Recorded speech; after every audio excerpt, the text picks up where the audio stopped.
my screen. I am playing with Pear Deck today. So it's been fun actually. So in the chat, I added the code, and it's on the screen as well.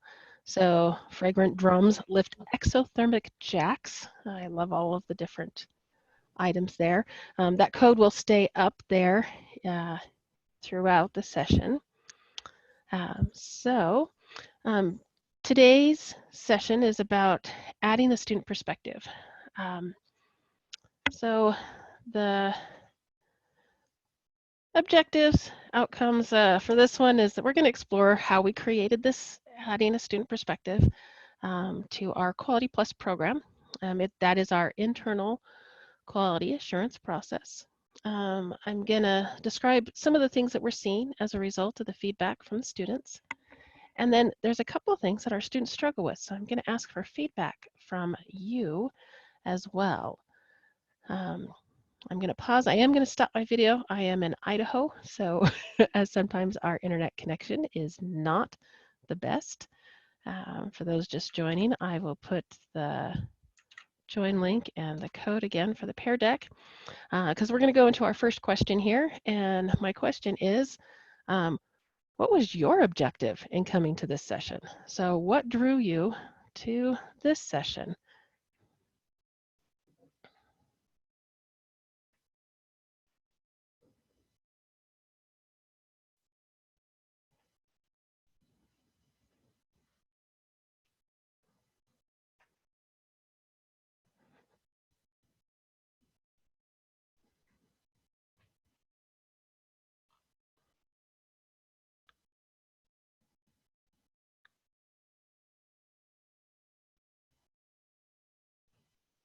All right, so we have a couple of responses.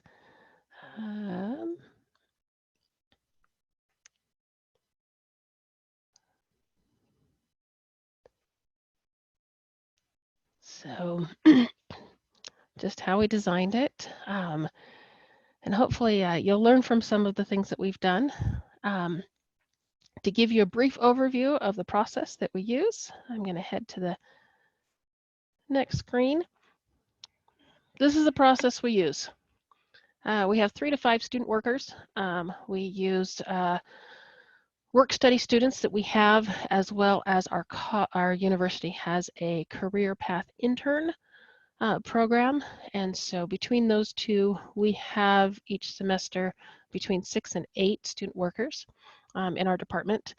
And so 3 to 5 of them provide feedback on 18 specific review standards, and that's all combined into a report and given to the faculty. So that's the big picture, broad overview. To give you some background of how we got here, back in, I've been involved with Quality Matters since 2011.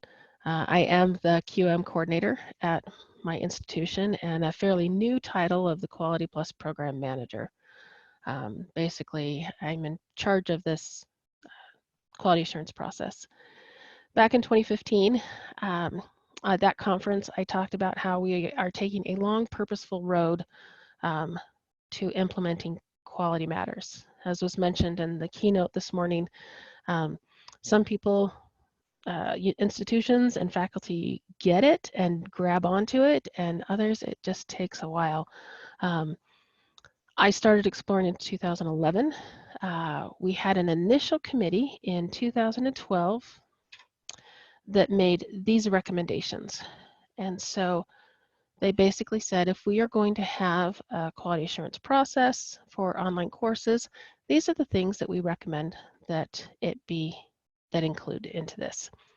The student perspective was the last piece to fall into place, which was all pulled in together to create our Quality Plus program.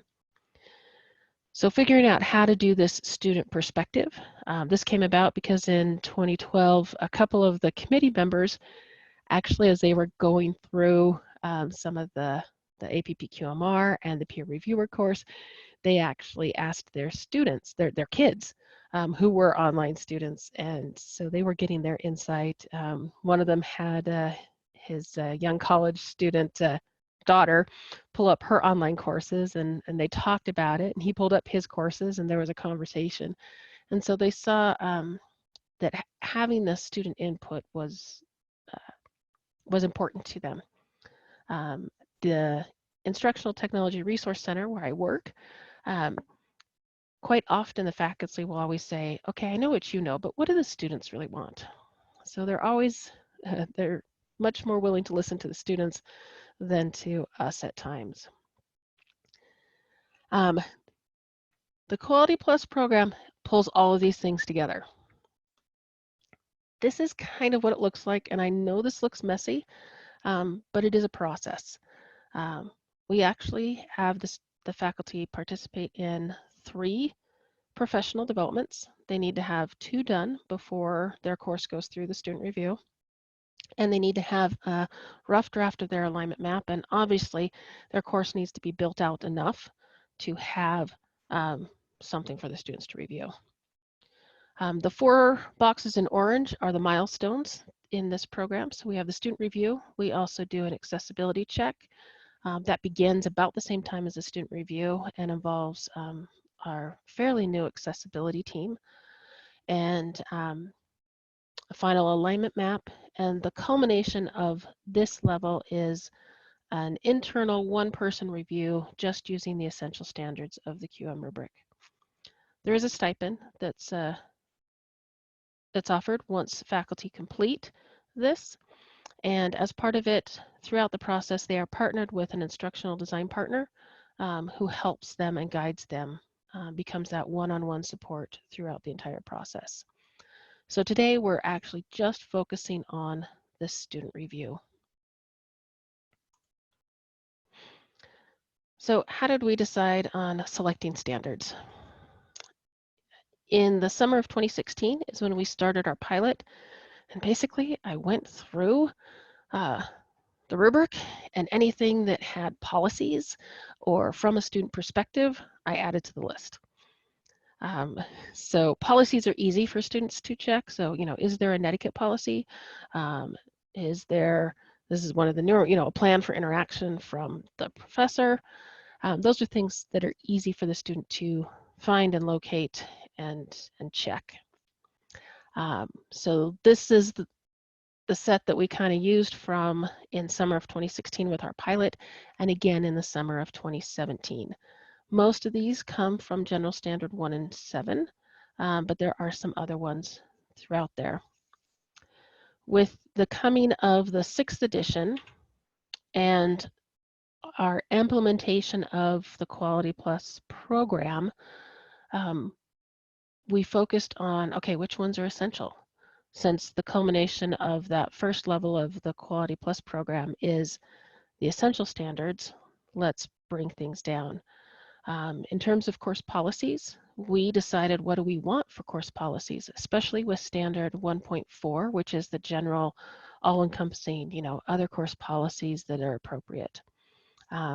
We as a team sat down and decided on 4 things that we wanted the students to look for. A link to the student handbook, policy for late work, and academic integrity. And then I think we left the 4th one as kind of all other policies.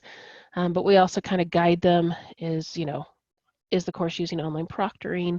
We give them some prompts there. Is there asynchronous using Zoom? So some of those other policies. We also asked what perspective can the students bring? As you saw previously, we focused on, can you find this policy? A lot of General 1, a lot of General Standard 7. It's whether or not you can find it. It's a yes, no, but we wanted to draw more upon the perspective of our students. I will also note too that our students that we use are our frontline support for our learning management system. This means that they are well-versed in the problems and issues that occur for faculty and students. So they're not your typical average student, they have a little bit more knowledge, and so we wanted to kind of bring that around. As I said, we're focusing on the essential standards, and so we were also looking to see where else we addressed those essential standards so that we could make sure that we addressed all the essential standards across the process of the whole entire Quality Plus program. At this point, we still have some weak points. It is a process. We keep going through. So these are the standards that we used through the 2016-2017, and then when the 6th edition came out, these are the standards that we use here. I'm going to pause at this point to see if there are any questions or comments or things at this point.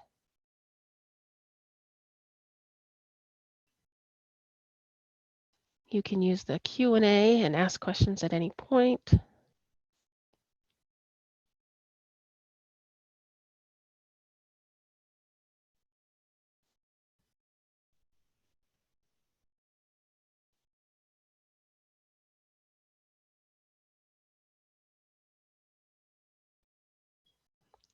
All right, I'm not seeing anything, so let's get down to the details of the process. Because this is a student review and it is students, we have worked on developing a process,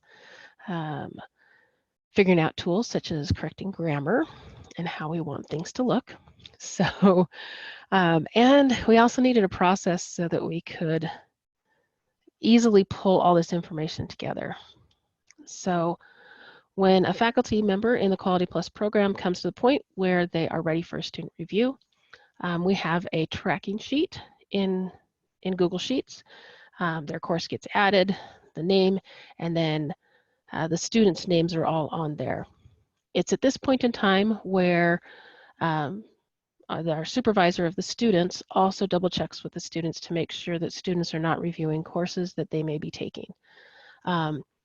Sometimes he also pulls out students who are working on a more intense project. So thus we have 6 to 8 students, but we actually often ask all of them to read, and then it often gets down to just the 3 or 4 that show up in the report. The students review the course. As they are our frontline support for our learning management system, they have manager access. And so we work with a course that is not live as part of this process. It is called a development course, so there are no real students in it. It is also then quality checked. We've been working with the students and taught them how to use spell check in Google Sheets and things like make sure all your sentences start with a capital letter. Our supervisor of the students also goes through and he does kind of a brief quality check, especially with some of the first ones.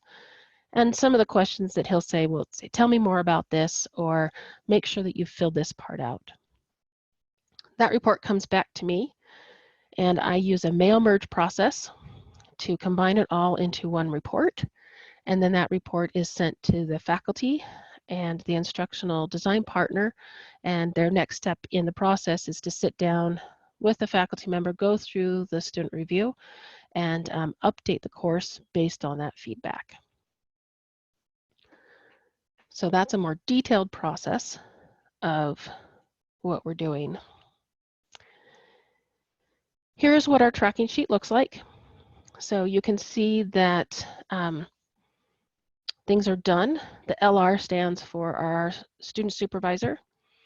And so the course is linked. We have actually pulled together instructions, so if the students forget, they can go onto the instructions. As they're working on something, they put something in progress. You can see that some people are skipped. So our 3rd student over, it says skip. So either that student was working on a project or looking at the courses, he was working on a project, or she, I actually don't remember. So you can usually say, you know, like education courses, you know, we know that that's an education major, and so we pull them, we don't have them review the course for that reason. So they go through, when they're done, they let the supervisor know, he'll go through and review it and make sure that that looks good. The 3 questions, we are not having the students review using Quality Matters criteria. So these are not complete, full, helpful recommendations. We don't expect that of our students. And we have turnover. So just about every fall, we have at least half our students turnover. It's hard to get them up to that speed. So we ask them 3 questions. Where was the item located? Is it clearly stated? And what made it clear? Or if they couldn't find it, what questions would you still have? Do you have any suggestions? And also, where did they look? We all know that, okay, the etiquette statement is there, but if it doesn't actually say etiquette, sometimes they don't clue in. So, um, you call it something else, they don't find it, or it doesn't have a clear heading. Sometimes it's hard to find, or if it's embedded in every single forum, some of those things make it a little bit harder to find.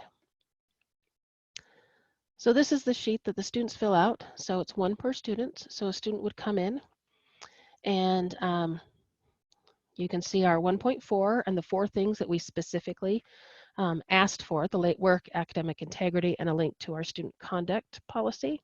And then other policies, you can see that we've kind of prompted them if proctoring is used, just turn it in, or other outside tools that they see in the course. And they just put their answers right here in the spreadsheet. You'll also notice here that some things are checklist things. Is the late policy there? Yes or no? That's a yes or no question. But other course policies is more of a holistic look. And this is the 2 words that we've used to try and help the students look broader, and that they need to look at the bigger picture as opposed to one specific thing. This is something that they still struggle with. It's easy to say, oh yes, you've linked in the minimum technology requirements, but some of the other items, they have to look at that holistic piece. And actually the 4 standards that we're going to look at in a moment, where I'm asking you guys for feedback and suggestions, are more in that holistic vein and how we help our students see that process. So the report gets mail merged together, and this is what it looks like. So here's an example from standard 3.2. So where was the information located? You can see the differences there, what made it clear, and then do you have any suggestions and how could it be improved? So because there's 18 standards, and then there is 3 to 5 students, I try to get it to all fit on 1 page. We have a front page that asks about, that describes what this is and what it isn't, clarifying that it is not a QM helpful feedback. We also have a page for other things. So this page ends up being about 23 to 24 pages long. It's a big report. But it's also very clear. You can go through each of these, and our next thing that we need to work on is, as you look at this report, everybody, if this was your report, you're going to focus in on that 3rd row where it says, I was unable to find. And you're going to say, why couldn't they find it? And you're going to focus just on that and not all of the good things that are going. So our instructional design partners are focusing on having a better conversation about this. And it is something we might have the instructional design partners bring to a meeting with their faculty, as opposed to me sending it directly to the faculty. Those are some things that we've been dealing with. I actually recently had one faculty, this was in February, based on the student review, said that she was going to quit the process. and the student feedback was just a little bit too personal for her. So we're working on that. It's interesting, and this I talk about in the next section, but the faculty take the student feedback more to heart than the feedback from the report of the Essential Standards course review, which I find interesting, which takes us into this next section.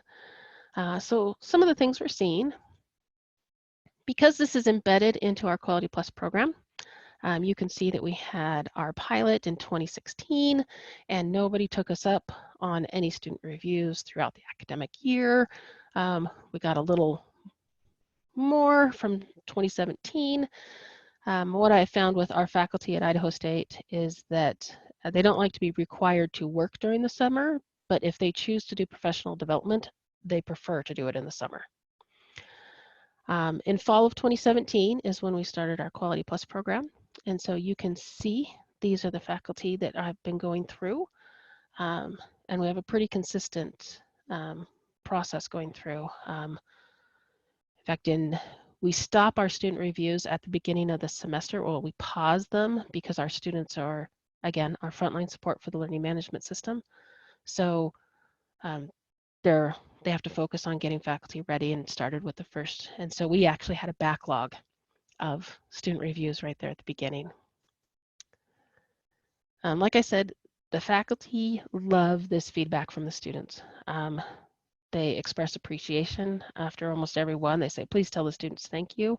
One faculty said, what day can I send your students pizza? And we've also found that it helps the faculty to continue with the Quality Plus program. As you saw, the Quality Plus program is not simple and easy. We do actually have a high expectation, and there's some rigor to it. Generally, it takes about 9 to 12 months for faculty to complete, but everybody who has come through it has said it was well worth it. It's not jumping through the hoops, and it takes us a while to transition that mindset from jumping through the hoops to actually taking what you've learned and apply it. And so this has actually been a good motivator to help faculty continue with that process, except the one I had in February. But at the same time, we talked it through and really focusing on QM is not prescriptive. So there's many ways to meet this, and the students were just seeing it from one perspective. The students are realizing they're making an impact. We do periodic trainings with them, and I always pass along the feedback.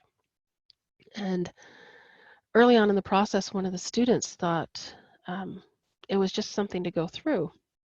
And she's like, faculty are actually reading it? And I go, yeah, they're reading it. And I saw a change in how they responded. It's also helping them move outside their own perspectives. We have deep conversations. I say deep. I had one student who was adamant that one thing must be in the syllabus. And I said, it can be in a number of different places. And so we had this really philosophical conversation about the organization of courses she was a junior at the time. So it really kind of helped them come out of their own perspectives, which was really nice. The other thing we've noticed is syllabus improvements based on the student reviews. This has motivated us to create a syllabus template.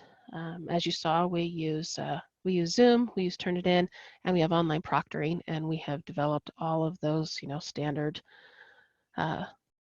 policies for everybody that they can use, but we pulled it all together into a syllabus template.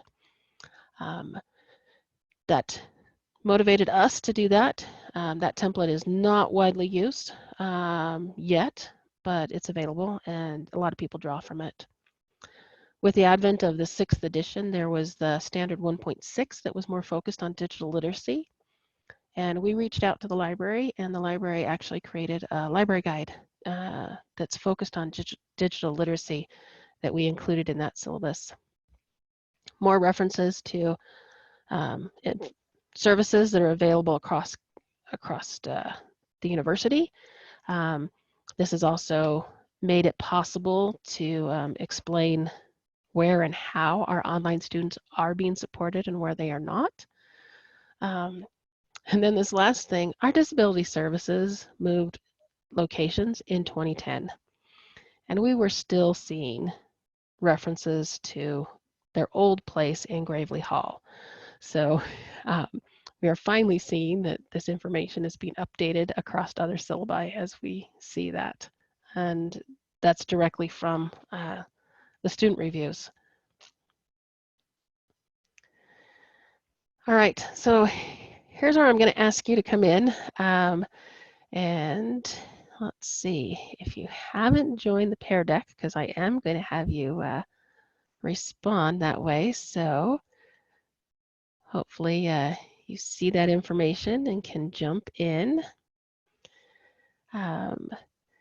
But there are two sets of standards that our students struggle with, and that we actually struggle with, 2.4 and 4.2. So specific review standard 2.4 is talking about the relationship between the learning objectives and the activities. And 4.2 is about the instructional materials relationship to activities. So these are very similar, but they're different. So I'm asking you in this next one, suggestions, comments, feedbacks. How do you help your faculty meet 2.4 and 4.2? And more specifically, any suggestions on how to help the students see or what things they should look for this?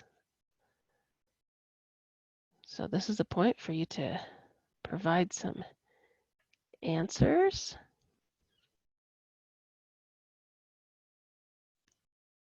I'm actually going to show that.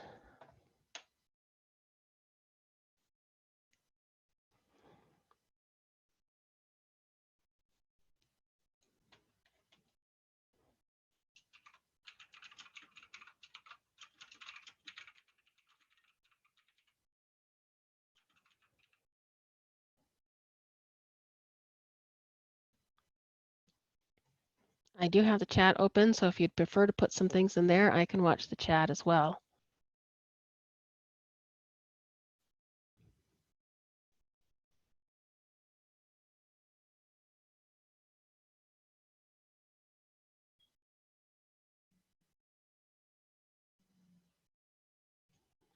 Okay, the alignment map is something that we actually have the faculty do.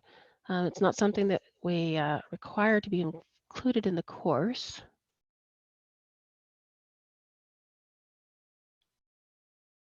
But that is something that we can add.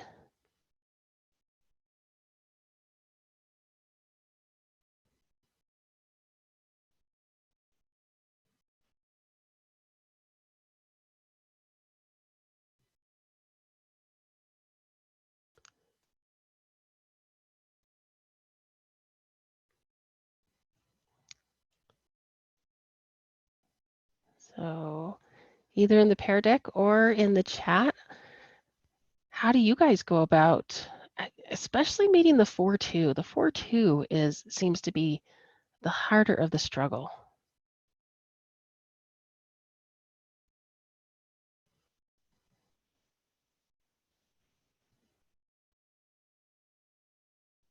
Explicit directions. Thank you, Natalia. I'm actually plan to do the tilt session this afternoon for some ideas on being more explicit there. Breaking the map up into sections. I like that idea. Thank you.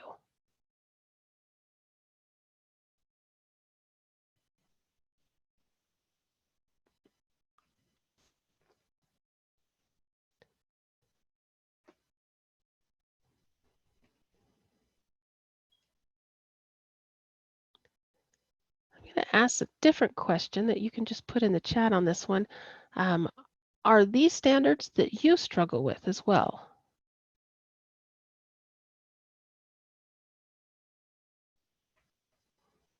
Basically just saying, are we alone in this struggle or are there other people with us?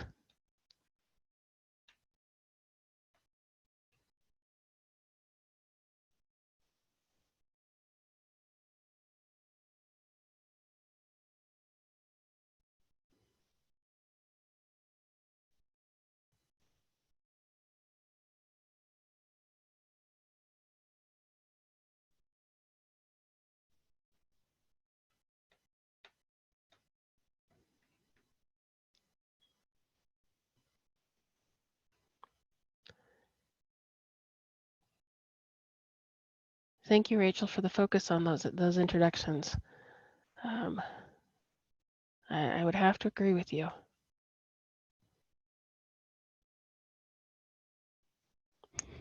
The tune-up. I think some of our faculty are like, I change it all the time. So we struggle too with them like, okay, let's not change things for a little bit. Do a good test run. So, all right. The other two standards are 8.1 and 8.2. And one of the things that I have purposely trained myself on and continue to try to stay on top of things is accessibility. You noticed in the Quality Plus program, we did have an accessibility check. So when I'm asking students to look at 8.1 and 8.2, I'm not asking them to check the wording on hyperlinks. I am not asking them about the use of headings, as in heading 2, heading 3, heading 1 in a logical tagged order. Our accessibility check goes through that. And so for these ones, it's the other aspects that are in 8.1 and 8.2 that really focus on ease of use and readability in that more broad scale, and trying to help them look at these. How easy was the course to use, and was it readable? One of the things that comes into readability is some of the visual design, like the white space or how images are used, not that the images have alt text. So suggestions on how to tease these other issues out for the students or for your faculty, and what the difference is with 8.1 and 8.2 in terms of these two specific aspects, the ease of use and the readability and that holistic run. Questions, thoughts, suggestions?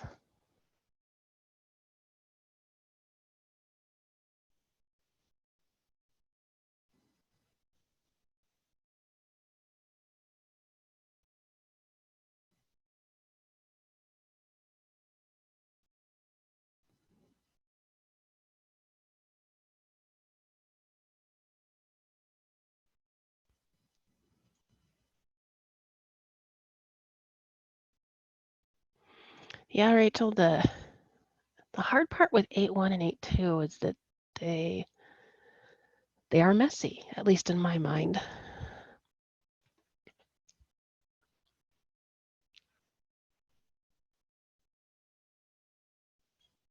Does anybody else see these standards as messy, or how do you clarify these standards in your own mind?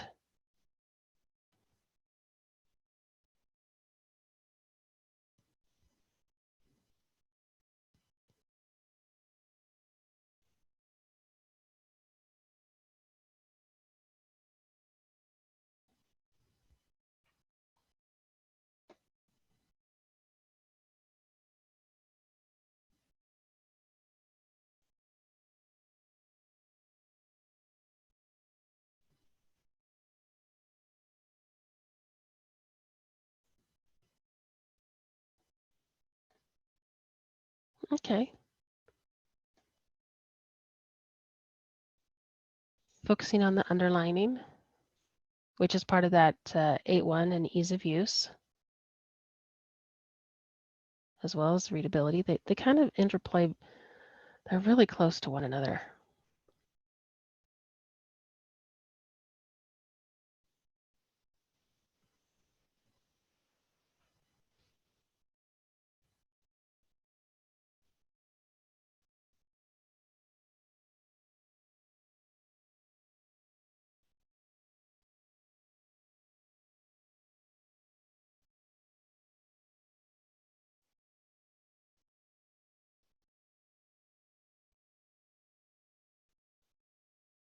Okay.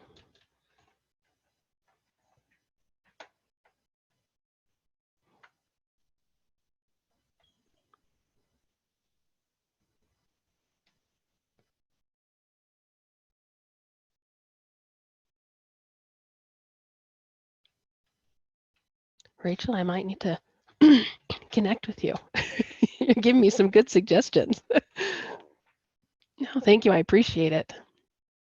I mean, this is a process that we've been developing and continue to develop.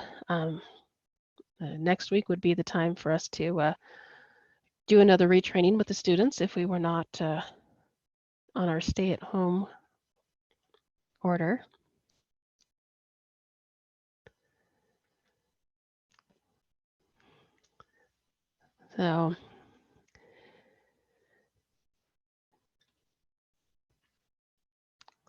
So it looks like we're going to be ending early. There's just a few of you in there. Any questions that you have? So there's 10 of you in here. I'm probably one of those 10. Go ahead and put in the QA any questions that I haven't answered as part of this process. Anything that you still want to know. In terms of the handouts, the link should be up, but I'm also going to, what I have put in the conference materials is a link to a folder, which I'll put here as well. In that folder, you have these slides. You have all of the templates and written out process. I wrote out the entire process for the student review because I had to be out for an extended amount of time, so somebody else had to go through that process. There's a zipped folder of all of the information that we use. In terms of this process, I presented this at the QM Connect last fall, so they asked to present it again. If this is something that you're looking at doing and want to connect with myself and somebody else to look at possible some research, I'd be totally open with that as well. So feel free to reach out to me.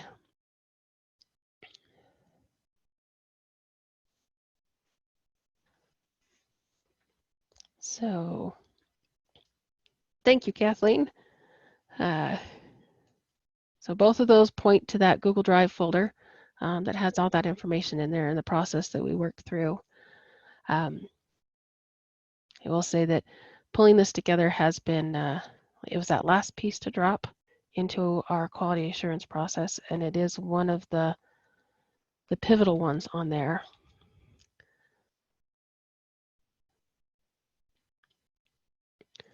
So here's that information. Here's my contact information. Feel free to reach out to me. For the Google Sheets, I gave you a copy link, so when you click on it, it should ask you to make a copy into your own drive. For the mail merge, I do pull everything out into Word and Excel because Excel does better in terms of that. That was a process to go through, and I learned that you need the CSV because it won't pull all the paragraphs in.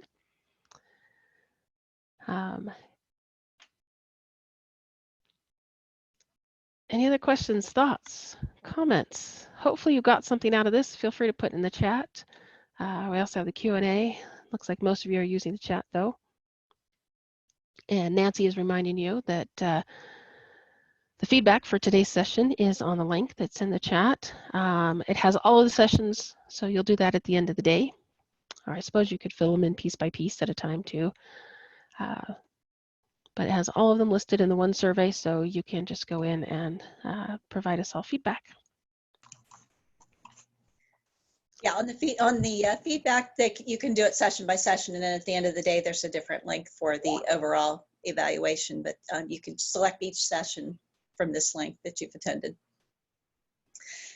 Lisa, thank you so much for another great presentation. To all those who attended, thank you very much. We appreciate you being here. We hope you enjoyed the session, and we'll look forward to seeing you in another session in a little bit.